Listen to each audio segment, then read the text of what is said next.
Sveiki, jūs vėl esate pasaulio čempionate. Šį kartą pakalbėsime apie rungtynes Anglija-Urugvajus.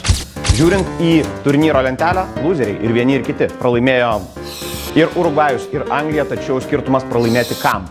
Anglai pralaimėjo italams, kurie yra vieni iš pasaulio čempionato, nesakau favoritų, bet komanda verta pagarbos. Urugvajus nusileido Kostarikai ir šioje situacijoje sakyčiau taip, jeigu grįš Urugvajus buvo dievas Luisas Suaresas, šansų galbūt yra.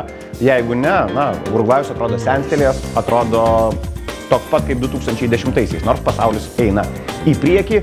Anglija su savo jaunimėliu Danieliu Sturridge'u, Rahimu Sterlingu gali nuveikti daugiau ir štai šioje situacijoje sakyčiau taip, Anglija laimės, bet įmuš abi komandos.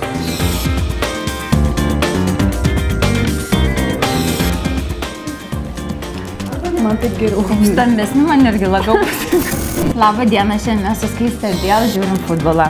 Šiandien žaidžia dvi komandos – Anglija ir Urugvajus. Iš tikrųjų, šiandieną bus labai įtemptos varžybos, nes kažkam gresia iškritimas. Bet aš manau, kad Urugvajus laimės. Kodėl Urugvajus?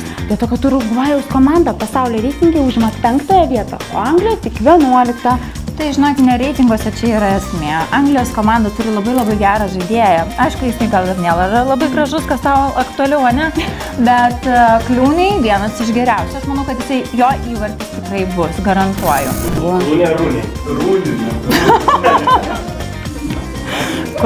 George Kliūnai. Tai yra Rūniai. Jisai gal ir nėra labai gražus, tikrai ne tavo skonio, bet vieną įvartį jisai privalo įmušti. Žinok, aš nemanau, dėl to, kad Anglija pralaimėjo Italijai, taip kad aš manau, kad tikrai Urugvajus turi laimėti. O aš skaitau vis tiek už Angliją. Nežinau, žodžiu, Gana, tai nelabai norėčiau ten, aš žinau, kad man atrodo, ten kažkokie džumbrai gyvena, nelabai. O Vokietija, Urugvajus komanda žaidžia toks futbolininkas Suaresas.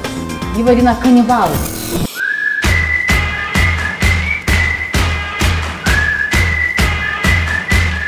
Lažybos gyvai, orangulas.lt